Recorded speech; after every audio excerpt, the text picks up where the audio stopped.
നോക്കാം. തിരുവനന്തപുരത്ത് രാജ്യാന്തര 2020 മത്സരം കാര്യവട്ടം ഗ്രീൻഫീൽഡ് സ്റ്റേഡിയം വേദിയാകും. കൊൽക്കത്തയിൽ നടക്കുന്ന BCCI യോഗമാണ് തീരുമാനമെടുത്തത്. വിവരങ്ങളുമായി ഹരീഷ് ചേരുന്നുണ്ട്. ഹരീഷ്, 1988 ശേഷം ആദ്യമായി ഒരു രാജ്യാന്തര മത്സരം തിരുവനന്തപുരത്തേക്ക് വരുന്നു. ആദ്യമായിട്ടാണ് കേരളം ഒരു 2020യുടെ അന്താരാഷ്ട്ര മത്സരത്തിനും വേദിയാകുന്നത്. ഇത് ടീം ഏതാണെന്ന് സംബന്ധിച്ച് തീരുമാനമായിട്ടുണ്ടോ? മത്സരം ഏത് സമയത്തേക്കാണ് ഷെഡ്യൂൾ ചെയ്തതെന്നും വിവരങ്ങൾ ലഭ്യമായിട്ടുണ്ടോ? മനു, കേരളത്തിന്റെ തലസ്ഥാന നഗരി ആവേശത്തിലാണ്. ഈ നിമിഷം മുതൽ ഈ കളി അവസാനിക്കുന്ന നിമിഷം വരെ എല്ലാവരും ആവേശത്തിന്റെ സമുച്ചയത്തിൽ ഉയർന്നു നിൽക്കുകയാണ്. കഴിഞ്ഞ കുറച്ചു കാലഘട്ടത്തിന് മുന്നേ 1988 ജനുവരി 25-നാണ് ആദ്യമായിട്ട് ഒരു ഏകദിനം കേരളത്തിൽ നടന്നിട്ടുള്ളത്. അന്ന് വെസ്റ്റ് ഇൻഡീസ് ആയിരുന്നു ഇന്ത്യക്കെതിരായ ടീം. അതിൽ വെസ്റ്റ് ഇൻഡീസിനായിരുന്നു വിജയം. ഇതിനുശേഷം ആദ്യമായിട്ടാണ് കേരളത്തിൽ. ഇപ്പോൾ ശ്രീ TC മാത്യു കൂടി നമ്മുടെ ടെലിഫോൺ ലൈൻ ചേരുന്നുണ്ട്. ശ്രീ TC മാത്യു, വലിയൊരു ആവേശകരമായ, വളരെ സന്തോഷകരമായ ഒരു വാർത്തയാണ് ലഭിച്ചിരിക്കുന്നത്. ഒരു 2020 മത്സരം ആദ്യമായി അന്താരാഷ്ട്ര മത്സരം കേരളത്തിലേക്ക് എത്തുകയാണ്, അതും തലസ്ഥാനത്തേക്ക് ഗ്രീൻഫീൽഡ് സ്റ്റേഡിയത്തിലേക്ക്. എങ്ങനെയാണ് നമ്മൾ ഇതിനെ കാണേണ്ടത്? തീർച്ചയായിട്ടും കേരളത്തിലെ കായിക പ്രേമികളിലും അതുപോലെ തന്നെ ക്രിക്കറ്റ് പ്രേമികളിലോടൊപ്പം ഞാൻ സന്തോഷം പങ്കിടുകയാണ്. ഡിസംബർ 20 ശ്രീലങ്കയുമായിട്ടുള്ള T20 മത്സരമാണ് ടെൻഡേറ്റീവായിട്ട് ഇപ്പോൾ ഫിക്സ് ചെയ്തിട്ടുള്ളത്. തിരുവനന്തപുരത്തെ അന്താരാഷ്ട്ര വെന്യൂ ഇന്ത്യയിലെ ഏറ്റവും മികച്ച ഒരു വെന്യൂ ആണ്. അതുകൊണ്ട് തന്നെ ഇവിടെ ഏകദേശം 20 വർഷത്തിന് ഓളം ആയി ഇവിടെ ഒരു അന്താരാഷ്ട്ര മത്സരം നടത്തിയിട്ട്. അതുകൊണ്ട് തന്നെ 20 വർഷത്തിന് ശേഷം തിരുവനന്തപുരത്തെ കാണികളെ സംബന്ധിച്ചിടത്തോളം ഈ T20 ഒരു വലിയ വിരുന്നായിരിക്കും എന്നുള്ളതിന് സംശയമില്ല. ഇന്ന് ഇത് സംബന്ധിച്ച് കേരളത്തിന്റെ പ്രിയങ്കരനായ മുഖ്യമന്ത്രിയെയും അതുപോലെ തന്നെ സ്പോർട്സ് മന്ത്രിയുമായിട്ട് ഞങ്ങൾ ചർച്ച ചെയ്തു. അവർ രണ്ടുപേരും പൂർണ്ണമായിട്ടുള്ള പിന്തുണ അറിയിച്ചിട്ടുണ്ട്. വളരെ ഭംഗിയായിട്ട് ഗവൺമെന്റിന്റെയും എല്ലാം സപ്പോർട്ടോടുകൂടി ഇത് ഒന്ന് ഭംഗിയാക്കണം എന്നുള്ളതാണ് ഞങ്ങളുടെ ആഗ്രഹം. തീർച്ചയായിട്ടും ഒരു 2020 മത്സരം നമ്മൾ തിരുവനന്തപുരത്തേക്ക് വരുമ്പോൾ അതുണ്ടാക്കാൻ പോകുന്ന ഒരു ആവേശം, അല്ലെങ്കിൽ അതുണ്ടാക്കാൻ പോകുന്ന ഒരു ചലനങ്ങൾ കേരള ക്രിക്കറ്റിൽ എന്തായിരിക്കും? പ്രത്യേകിച്ചും ഈ 1998 ആദ്യമായി കൊച്ചി ഒരു അന്താരാഷ്ട്ര മത്സരത്തിന് വേദിയായതിനു ശേഷമുണ്ടായ വലിയ മാറ്റങ്ങൾ നമ്മൾ കണ്ടതാണ്. മാത്രമല്ല, കേരള ക്രിക്കറ്റ് എന്നൊരു സവിശേഷമായ സാഹചര്യത്തിലേക്ക് എത്തി നിൽക്കുകയാണ്. ഡേവിഡ് വാട്ട്മോർ കോച്ചായി വരുന്നു.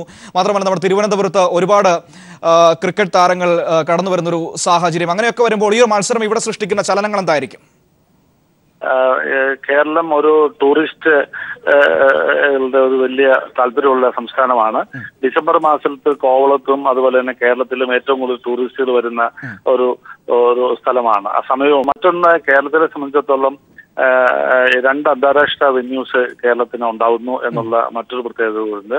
മുംബൈയിലാണ് ഇപ്പോൾ MCAയുടെ സ്റ്റേഡിയം, CCAയും അതുപോലെ DYPT 3 സ്റ്റേഡിയങ്ങളുണ്ട്.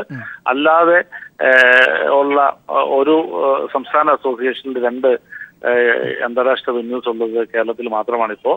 അതുകൊണ്ട് തന്നെ ഇത് വലിയൊരു പ്രത്യേകത കൂടിയാണ്. കാലിക്കറ്റിലും അന്താരാഷ്ട്ര സ്റ്റേഡിയവും അതുപോലെ തന്നെ ഗ്രാജുവേറ്റ് ചെയ്ത് വരുന്ന വയനാട് സ്റ്റേഡിയം ഒക്കെ ഉണ്ട്. അത് ഞാൻ വിസ്മരിക്കുന്നില്ല. എങ്കിൽ കൂടിയും 50,000-ലധികം കാണികൾക്ക് ഇരിക്കാവുന്ന, കളി കാണാവുന്ന 2 സ്റ്റേഡിയങ്ങളാണ്. അതുകൊണ്ട് ഈ സ്റ്റേഡിയത്തിൽ ആദ്യമായി കളി നടക്കുമ്പോൾ അതിൻ്റെതായ ചില ചലഞ്ചുണ്ട്. എങ്കിലും വളരെ ഭംഗിയായിട്ട് അത് നടത്താൻ കഴിയുമെന്നാണ് എന്റെ വിശ്വാസം. ശ്രീ TC മാത്യു, ഒരു കാര്യം, അതായത് നമ്മൾ ഒരുപക്ഷെ, എന്റെ അറിവ് ശരിയാണെങ്കിൽ നമ്മൾ ഈ സ്റ്റേഡിയം ലീസിനെടുത്തിരിക്കുകയാണ് എന്നാണ് തോന്നുന്നത്. അങ്ങനെയെങ്കിൽ നമുക്കൊരു സ്വന്തമായി ഒരു വലിയ സ്റ്റേഡിയം ഇല്ലാത്തത് ടെസ്റ്റ് മത്സരങ്ങൾ അടക്കമുള്ള മത്സരങ്ങൾ നമ്മുടെ അടുത്തേക്ക് വരുന്നതിൽ ഒരു തടസ്സമായി നിൽക്കുന്നുണ്ടോ? ഒന്നാമതായിട്ട് എക്സ്ക്ലൂസിവിറ്റി ഈ ടെസ്റ്റ് സെന്ററിന് ആവശ്യം ആണ് എന്നുള്ളതാണ് BCCയുടെയും ICCയുടെയും ഒരു നിബന്ധന. പക്ഷെ അതിൽ കുറച്ച് റിലാക്സേഷൻ വേണം എന്ന് ഞങ്ങൾ ആവശ്യപ്പെട്ടിട്ടുണ്ട്. തിരുവനന്തപുരത്ത് അന്താരാഷ്ട്ര വെന്യൂ നമുക്കറിയാം, വലിയ അന്താരാഷ്ട്ര മത്സരങ്ങളൊന്നും നടത്താത്തൊരു വെന്യൂ ആണ്.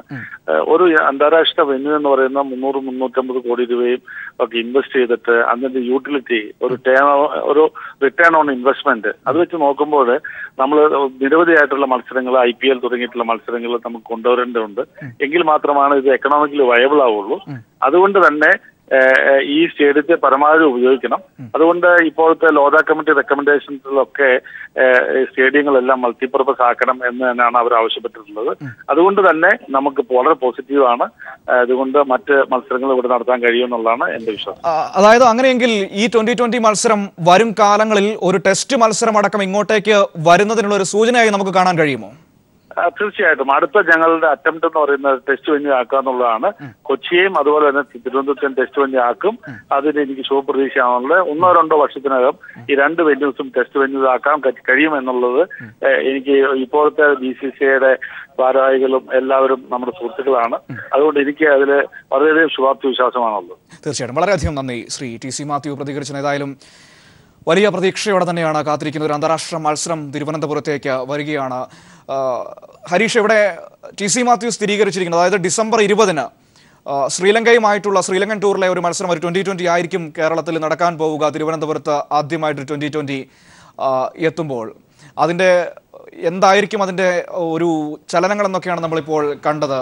ഈ 1988-ന് ശേഷം ഒരു രാജ്യാന്തര മത്സരം തിരുവനന്തപുരത്തേക്ക് വരുമ്പോൾ ഈ കാര്യവട്ടത്തെ സ്റ്റേഡിയമാണ് ശ്രദ്ധേയമാകുന്നത്. കാരണം ഇന്ന് ഇന്ത്യയിൽ ലഭ്യമായ ഏറ്റവും മികച്ച ലോകോത്തര നിലവാരമുള്ള സ്റ്റേഡിയങ്ങളിൽ ഒന്നാണിത്. ലോകോത്തര നിലവാരമുള്ള സ്റ്റേഡിയം തന്നെയാണെന്ന് നമുക്ക് ഉറപ്പ് പറയാൻ സാധിക്കും. അതിൻ്റെ ഉത്തമ ഉദാഹരണം 240 കോടി ചെലവഴിച്ചിട്ടാണ് ദേശീയ ഗെയിംസിന് വേണ്ടിയിട്ട് നമ്മുടെ സ്റ്റേഡിയം ഒരുക്കിയിട്ടുള്ളത്. അതിൻ്റെ തൊട്ട് പിന്നാലെ നമ്മുടെ ഡിസംബർ വരെ ഈ വർഷത്തിൽ സെപ്റ്റംബർ മുതൽ ഡിസംബർ വരെ 23 കളികളാണ് ഇന്ത്യ ക്രിക്കറ്റ് നടത്തുന്നത്. അതിൻ്റെ ആദ്യ കളി ഓസ്ട്രേലിയയുമായിട്ട്, അത് ഇന്ത്യയിൽ വെച്ച് തന്നെയാണ് കളിക്കുന്നത്. ന്യൂസിലൻഡുമായിട്ടും ഇന്ത്യയിൽ തന്നെയാണ് പോരാട്ടം. അതിനുശേഷം ശ്രീലങ്കയായിട്ട് നവംബർ 15 മുതൽ ഡിസംബർ 24 വരെയാണ് പോരാട്ടം. അതിൽ ഡിസംബർ 20-ാം തീയതി നടക്കുന്ന കളിയാണ് നമ്മുടെ തിരുവനന്തപുരം സിറ്റി നടക്കാൻ പോകുന്നത്. മനു, തീർച്ചയായിട്ടും ഹരീഷാണ് വിശദാംശങ്ങൾ നൽകിയതായാലും 2020 മത്സരം തിരുവനന്തപുരത്ത് കാര്യവട്ടത്തെ ഗ്രീൻഫീൽഡ് സ്റ്റേഡിയത്തിൽ ആദ്യ അന്താരാഷ്ട്ര 2020 കേരളം വേദിയാവുകയാണ്. ഡിസംബർ 20-ന് ശ്രീലങ്കയുമായിട്ടായിരിക്കും മത്സരമെന്നാണ് നിലവിൽ BCCIയുടെ ടൂർസ് ആൻഡ് ഫിക്ചേഴ്സ് കമ്മിറ്റി തീരുമാനിച്ചിരിക്കുന്നത്. കൊൽക്കത്തയിൽ ചേർന്ന യോഗത്തിലാണ് തീരുമാനം. മറ്റു വാർത്തകളിലേക്ക്.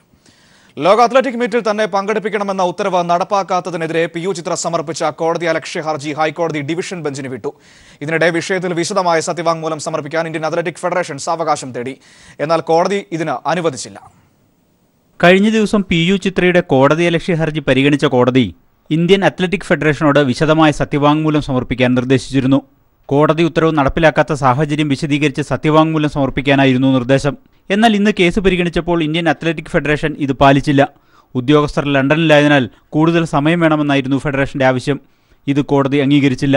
ഫെഡറേഷന്റെ നടപടി വ്യക്തമായ കോടതി ലക്ഷ്യമാണെന്ന് ചിത്രയുടെ അഭിഭാഷകനും വാദിച്ചു.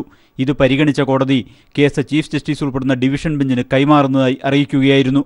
കോടതിയലക്ഷ്യ നടപടികൾ ആരംഭിക്കുന്നതിന്റെ ഭാഗമായാണിത്. സിംഗിൾ ബെഞ്ചിന് കോടതിയലക്ഷ്യ ഹർജികൾ പരിഗണിക്കാനാവില്ല. News bureau, Kochi. കൊച്ചിയിൽ ആക്രമിക്കപ്പെട്ട നടിയുടെ പേര് നടൻ അജു വർഗീസ് ഫേസ്ബുക്കിൽ പരാമർശിച്ചെന്ന കേസ് റദ്ദാക്കാനാവില്ലെന്ന് ഹൈക്കോടതി. ഇരയുമായി ഒത്തുതീർപ്പുണ്ടാക്കി കേസ് റദ്ദാക്കാനാവില്ലെന്നും കോടതി വ്യക്തമാക്കി. കേസിൽ പരാതിക്കാരന്റെ നിലപാട് അറിയിക്കാൻ നോട്ടീസ് അയച്ചു. പോലീസ് അന്വേഷണത്തിൽ ഇടപെടാനാവില്ലെന്ന് ചൂണ്ടിക്കാട്ടിയാണ് നടൻ അജു വർഗീസിനെതിരായ കേസ് റദ്ദാക്കാനാവില്ലെന്ന് ഹൈക്കോടതി വ്യക്തമാക്കിയത്. ഇരയുമായി ഒത്തുതീർപ്പുണ്ടാക്കി FIR റദ്ദാക്കാനാവില്ലെന്നും കോടതി പറഞ്ഞു. വിഷയം 2 വ്യക്തികൾ തമ്മിലുള്ളതല്ലെന്നും സമൂഹത്തെ ബാധിക്കുന്നതാണെന്നും കോടതി നിരീക്ഷിച്ചു. ഹർജിയെ സർക്കാർ അഭിഭാഷകൻ എതിർത്തു. കേസ് റദ്ദാക്കുന്നത് തെറ്റായ സന്ദേശം നൽകുമെന്ന് സർക്കാർ കോടതിയെ അറിയിച്ചു. കേസിലെ പരാതിക്കാരന്റെ നിലപാട് അറിയിക്കാൻ ഹൈക്കോടതി നോട്ടീസ് അയച്ചു. ആക്രമിക്കപ്പെട്ട നടിയുടെ പേര് വെളിപ്പെടുത്തിയ കേസിൽ FIR റദ്ദാക്കണമെന്ന ആവശ്യവുമായാണ് അജു ഹൈക്കോടതിയെ സമീപിച്ചത്. കേസ് പിൻവലിക്കുന്നതിൽ തനിക്ക് എതിർപ്പില്ലെന്ന നടിയുടെ സത്യവാങ്മൂലവും അജു കോടതിയിൽ സമർപ്പിച്ചിരുന്നു. വിഷയത്തിൽ തനിക്ക് പരാതിയില്ലെന്നും കേസ് കൊടുക്കാൻ താൻ ആരെയും ചുമതലപ്പെടുത്തിയില്ലെന്നും സത്യവാങ്മൂലത്തിൽ നടി വ്യക്തമാക്കുന്നുണ്ട്. ഹർജി കോടതി പിന്നീട് പരിഗണിക്കും. കളമശ്ശേരി സ്വദേശി ഗിരീഷ് ബാബുവാണ് കേസിലെ പരാതിക്കാരൻ. ദിലീപിനെതിരായ ആരോപണങ്ങളുടെ പശ്ചാത്തലത്തിലായിരുന്നു ഫേസ്ബുക്കിൽ നടിയുടെ പേര് അജു സൂചിപ്പിച്ചത്. എന്നാൽ ഇത് തെറ്റാണെന്ന് തിരുത്തി അജു വർഗീസ് മാപ്പ് ചോദിച്ചിരുന്നു. News bureau, Kochi. നടി ആക്രമിക്കപ്പെട്ട സംഭവത്തിൽ നടൻ സിദ്ദിഖിനെ ചോദ്യം ചെയ്തു. കളമശ്ശേരി പോലീസ് സ്റ്റേഷനിൽ വെച്ചാണ് സിദ്ദിഖിനെ ചോദ്യം ചെയ്തത്. അതേസമയം കാക്കനാട് ജയിലിൽ സൂപ്രണ്ടിന്റെ സാന്നിധ്യത്തിൽ പൾസർ സുനിയെ വീണ്ടും ചോദ്യം ചെയ്യാൻ അങ്കമാലി കോടതി അനുവാദം നൽകി. ദിലീപ് പറഞ്ഞതനുസരിച്ച് പൾസർ സുനിയെ വിളിച്ചിട്ടുണ്ടെന്ന് മാനേജർ അപ്പുണ്ണി പോലീസിനോട് പറഞ്ഞു. ഇതിനിടെ സുനി ഉൾപ്പെടെയുള്ള പ്രതികളുടെ റിമാൻഡ് കാലാവധി ഈ മാസം 16 വരെ നീട്ടി. ദിലീപുമായി സാമ്പത്തിക ഇടപാടുകൾ എന്തെങ്കിലും ഉണ്ടായിരുന്നോ എന്നറിയുന്നതിനായിരുന്നു സിദ്ദിഖിനെ ചോദ്യം ചെയ്തത്. ദിലീപും നടിയും തമ്മിലുള്ള വൈരാഗ്യത്തെക്കുറിച്ചും സിദ്ദിഖിൽ നിന്ന് വിവരങ്ങൾ തേടിയതായാണ് വിവരം.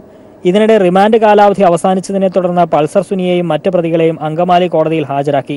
കേസിൽ മുഴുവൻ പേരും പിടിയിലായിട്ടില്ലെന്ന് സുനി മാധ്യമങ്ങളോട് പറഞ്ഞു. രഹസ്യമൊഴിയെടുക്കാൻ അനുമതി ആവശ്യപ്പെട്ട പൾസർ സുനിയുടെ അഭിഭാഷകൻ കോടതിയിൽ അപേക്ഷ സമർപ്പിച്ചു. അപേക്ഷയിൽ സാങ്കേതിക പിഴവുള്ളതായി ചൂണ്ടിക്കാട്ടിയ കോടതി പിഴവുകൾ തിരുത്തി വീണ്ടും അപേക്ഷ നൽകാൻ നിർദ്ദേശിച്ചു. അതേസമയം പൾസർ സുനിയെ ചോദ്യം ചെയ്യാൻ അനുമതി ആവശ്യപ്പെട്ടുള്ള പ്രോസിക്യൂഷന്റെ അപേക്ഷ കോടതി അനുവദിച്ചു. കാക്കനാട് ജയിലിൽ കഴിയുന്ന സുനിയെ ജയിൽ സൂപ്രണ്ടിന്റെ സാന്നിധ്യത്തിൽ ചോദ്യം ചെയ്യാൻ മജിസ്ട്രേറ്റ് അനുമതി നൽകി. ദിലീപിന്റെ മാനേജർ അപ്പുണ്ണിയുടെ വെളിപ്പെടുത്തലിന്റെ പശ്ചാത്തലത്തിലാണ് സുനിയെ വീണ്ടും ചോദ്യം ചെയ്യാൻ അന്വേഷണ സംഘം തീരുമാനിച്ചത്. പൾസർ സുനിയെ അറിയാമെന്നും ജയിലിൽ വെച്ച് സുനി തന്നെ വിളിക്കുമ്പോൾ ദിലീപ് തന്റെ അടുത്തുണ്ടായിരുന്നുവെന്നും അപ്പുണ്ണി മൊഴി നൽകിയിരുന്നു. ദിലീപും സുനിയും തമ്മിൽ കൂടിക്കാഴ്ച നടത്തിയ വിവരം അറിയാമെന്നും എന്നാൽ ഗൂഢാലോചനയെപ്പറ്റി തനിക്കൊന്നും അറിയില്ലെന്നും അപ്പുണ്ണി അന്വേഷണ സംഘത്തോട് പറഞ്ഞിരുന്നു. അപ്പുണ്ണിയെ വീണ്ടും ചോദ്യം ചെയ്യാനും അന്വേഷണ സംഘം തീരുമാനിച്ചിട്ടുണ്ട്. പൾസർ സുനിയെ ജയിലിൽ ചോദ്യം ചെയ്തതിനു ശേഷം കേസിൽ കൂടുതൽ അറസ്റ്റുണ്ടാകുമെന്നാണ് വിവരം. News bureau, Kochi. തളിപ്പറമ്പിൽ വ്യാജരേഖ ചമച്ച് 400 കോടിയുടെ വസ്തു തട്ടിയെടുത്ത സംഭവത്തിൽ റിട്ടയർഡ് ജോയിന്റ് രജിസ്ട്രാറെ കൊലപ്പെടുത്തിയത് തന്നെയെന്ന് സംശയം. മരിച്ച ബാലകൃഷ്ണന്റെ ആന്തരിക അവയവങ്ങൾ എല്ലാം തകരാറിലായിരുന്നുവെന്ന് പോസ്റ്റ്മോർട്ടം റിപ്പോർട്ട്.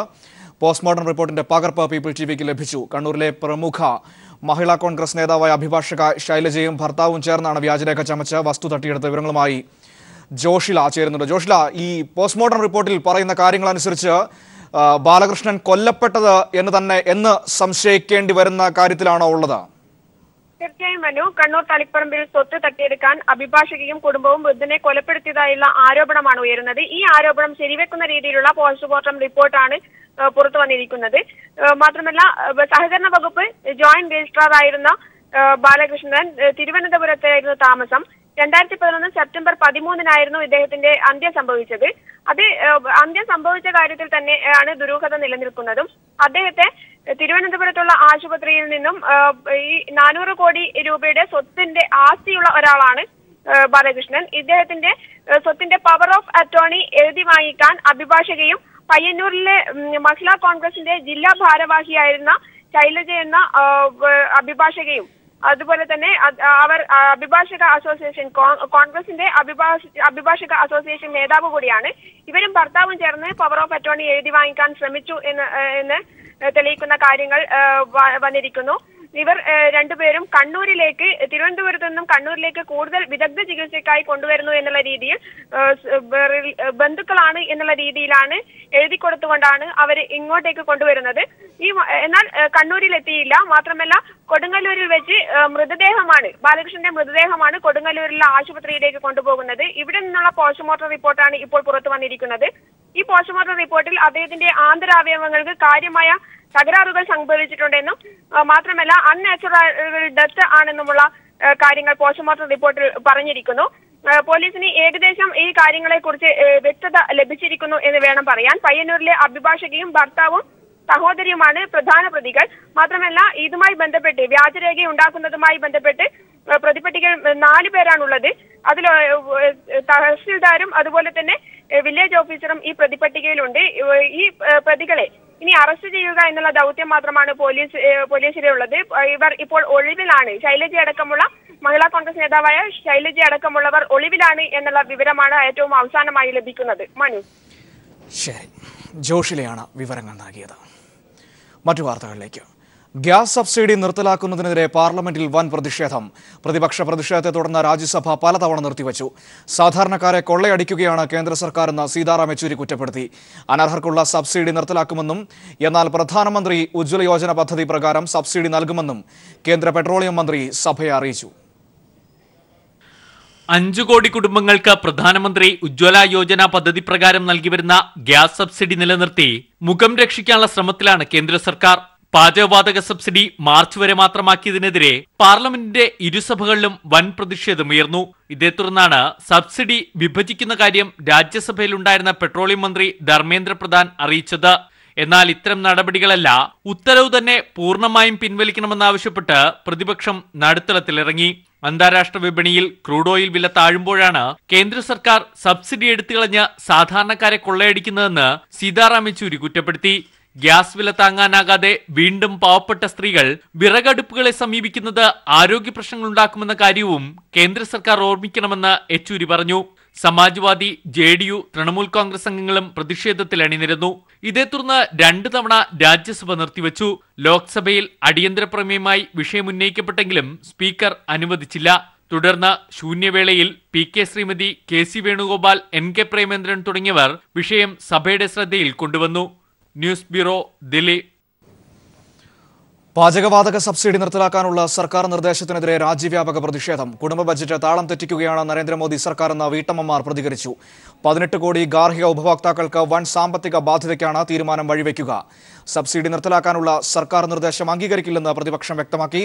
2 മാസം മുമ്പ് ഒറ്റയടിക്ക് 32 രൂപ വർദ്ധിപ്പിച്ചതിന് പിന്നാലെയാണ് മാസം 4 രൂപ വീതം വർദ്ധിപ്പിക്കാനുള്ള സർക്കാർ തീരുമാനം. LPG സിലിണ്ടറിന് 4 രൂപ വീതം വർദ്ധിപ്പിക്കാനുള്ള സർക്കാർ തീരുമാനം ഏറ്റവും പ്രതികൂലമായി ബാധിക്കുക 18.11 കോടിയോളമുള്ള ഗാർഹിക ഉപഭോക്താക്കളെയാണ്. सारे सब चीज में डिसिप्लिन बिगड़ जाता है ना, हर चीज का जो हम लोग हर महीने जो चला के रखते हैं कि ये करना है वो करना है, सब बिगड़ जाता है डिसिप्लिन. പ്രധാനമന്ത്രി ഉജ്ജ്വല യോജന പദ്ധതി പ്രകാരം സർക്കാർ ഇക്കഴിഞ്ഞ വർഷം LPG കണക്ഷൻ നൽകിയ 2.5 കോടിയോളമുള്ള ദാരിദ്ര്യരേഖയിൽ കുത്തനെ താഴെയുള്ള കുടുംബങ്ങൾക്കും വൻ സാമ്പത്തിക ഭാരമാണ് ഉണ്ടാക്കുക. സർക്കാർ നൽകുന്ന 86 രൂപ സബ്സിഡി ഇനി മുതൽ ജനം തന്നെ നേരിട്ട് എണ്ണ കമ്പനികൾക്ക് നൽകണം. എണ്ണ വിപണിയെ GSTയിൽ നിന്ന് ഒഴിവാക്കിയ നീക്കത്തിന് പിന്നാലെയാണ് ഇത്തരമൊരു നിർദ്ദേശം എണ്ണ കമ്പനികൾക്ക് കേന്ദ്രം നൽകിയത് എന്നത് ശ്രദ്ധേയമാണ്. മെയ് 30-ന് കേന്ദ്രം നിർദ്ദേശം നൽകിയതിനു ശേഷം മാത്രം LPG സിലിണ്ടറിന് ഒറ്റയടിക്ക് 32 രൂപയോളം വർദ്ധിപ്പിച്ചു. ഇതോടെ 420 രൂപയ്ക്ക് സബ്സിഡിയോടെ ലഭിച്ചിരുന്ന പാചകവാതക സിലിണ്ടർ വാറ്റ് ഉൾപ്പെടെ 480 വർദ്ധിച്ചു. ഇതിനു പുറമെയാണ് മാസം തോറും ഇനി 4 രൂപ വീതം വർദ്ധിപ്പിക്കുന്നത്. 14.2 കിലോയുള്ള സിലിണ്ടറിന് 4 രൂപ വർദ്ധിപ്പിക്കുമ്പോൾ 5 കിലോ വീതമുള്ള സിലിണ്ടറുകൾക്കും ആനുപാതികമായി വില വർദ്ധിക്കും. രാജ്യത്തെ 18 കോടിയോളമുള്ള ഗാർഹിക ഉപഭോക്താക്കളെയാണ് തീരുമാനം ഏറ്റവും പ്രതികൂലമായി ബാധിക്കുക. സബ്സിഡി ഇനത്തിലെ സാമ്പത്തിക ഭാരം ജനങ്ങളുടെ തലയിൽ തന്നെ കെട്ടിവെക്കുന്ന വിചിത്ര തീരുമാനമാണ് സർക്കാർ കൈക്കൊണ്ടിരിക്കുന്നത്. മനുശങ്കർ, ദില്ലി. ഇപ്പോൾ KPSCയുടെ EDPS എന്ന നാടകത്തിന്റെ ഉദ്ഘാടനത്തോടനുബന്ധിച്ച് മുഖ്യമന്ത്രി സംസാരിക്കുകയാണ്. തത്സമയം. ലോക നാടക ചരിത്രത്തിൽ തന്നെ വഴിത്തിരിവ് കുറിച്ച സോഫോക്ലീസിൻ്റെ ഈഡിപ്പസ് എന്ന ഗ്രീക്ക് നാടകം. ഇതെല്ലാം കാണിക്കുന്നത് ഇത്രയേറെ വൈവിധ്യം നാടകാവതരണത്തിൽ പുലർത്തിയിട്ടുള്ള മറ്റൊരു സമിതി ഉണ്ടോ എന്നത് തന്നെയാണ്. കേരളീയ നാടക സംസ്കാരത്തെ പല പതിറ്റാണ്ടുകളായി ശക്തിപ്പെടുത്തുകയും നവീകരിക്കുകയും ചെയ്തു പോരുന്ന KPSC ഇതുപോലുള്ള പരീക്ഷണങ്ങളിൽ ഏർപ്പെട്ടില്ലെങ്കിലേ അത്ഭുതപ്പെടേണ്ടതായിട്ടുള്ളൂ. പാരമ്പര്യത്തെ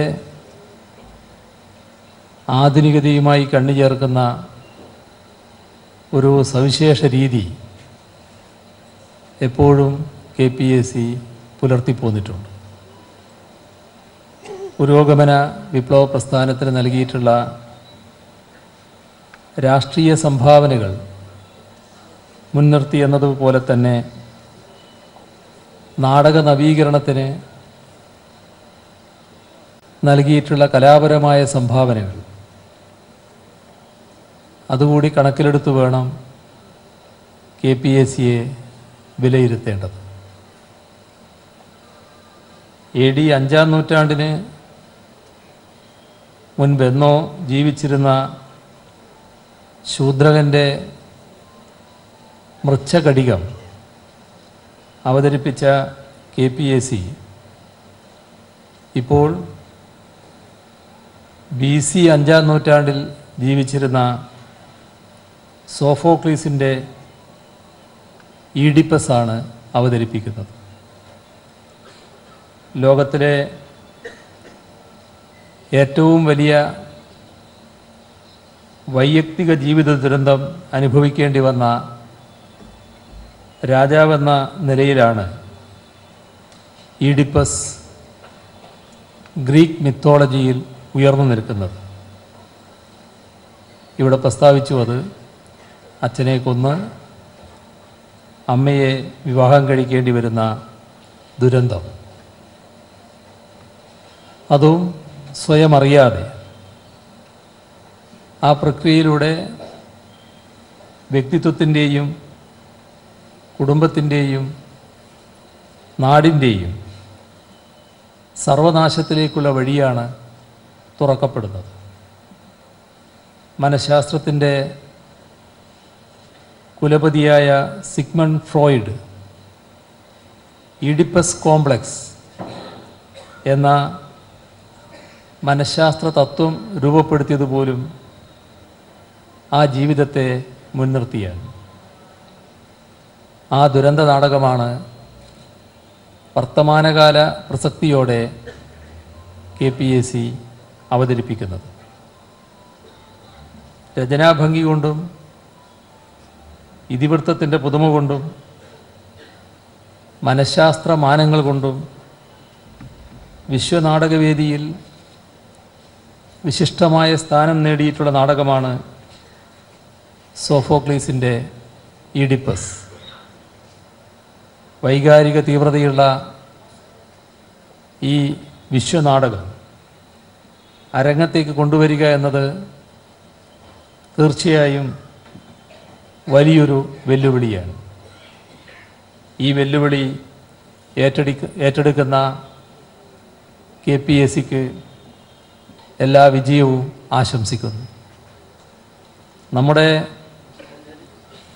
സാമൂഹ്യ രാഷ്ട്രീയ ജീവിതത്തെ പുരോഗമനാത്മകമായി വഴിതിരിച്ചു വിടുന്നതിൽ വലിയ പങ്ക് വഹിച്ചിട്ടുള്ള പ്രസ്ഥാനമാണ് KPAC.